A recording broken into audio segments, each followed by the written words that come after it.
World Order. Let's talk about Eric Bischoff there. We see him routinely holding the microphone for Hulk Hogan.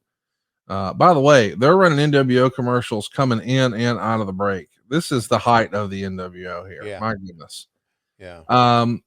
Bischoff has made himself the centerpiece of these NWO promos. It's just the guy holding the mic. All cool. But now we're going to see him make himself a more focus point of the program, where he's going to be in the ring with Larry Zbyszko on pay-per-view. Yeah. How about that?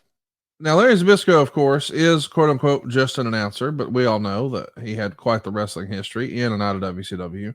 Living legend. Now, Eric Bischoff, who is not a wrestler, who was not even, I mean, he was brought in to be a commentator, but at this point, he's setting some new precedents. He's made himself a television character. He's put himself with the cool gang. Now he's putting himself on the biggest pay-per-view. Did you think that was going to be a challenge or a change, or did you notice a change in Eric during this era?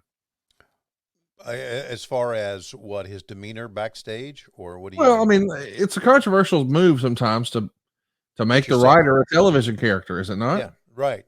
Yeah. In reality, the writer was Kevin Sullivan here, but Eric had final say on all this stuff, and change things and on the fly. But yeah, I really noticed a change in Eric. Eric seemed to be, I think I brought this up before, Eric seemed to be more about being a member of the NWO than being the boss. Does that make sense? Yes.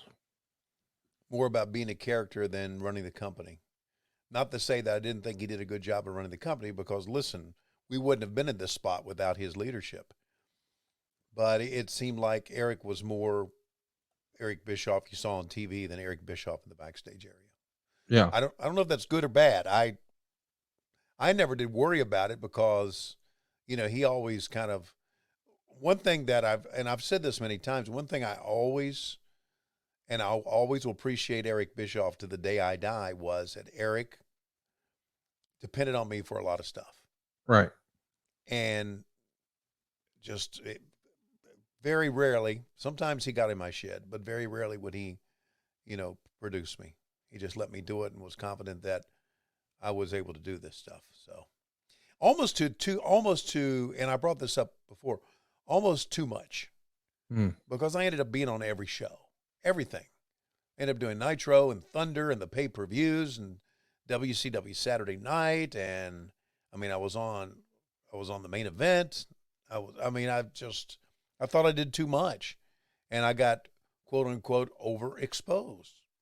I really did. I didn't think I needed to be on all the shows, but there I was. And when you're put on, when they tell you to go and do one of the shows, you just do it. You don't say, "Oh, I shouldn't be on the show." You just do it. It's like a wrestler. If they say, "Hey, we want you to be on the main event on Nitro and on Thunder," a wrestler's not going to say, "I don't think I should be on it." You just go, you do it. So, but I really appreciate Eric's confidence in me.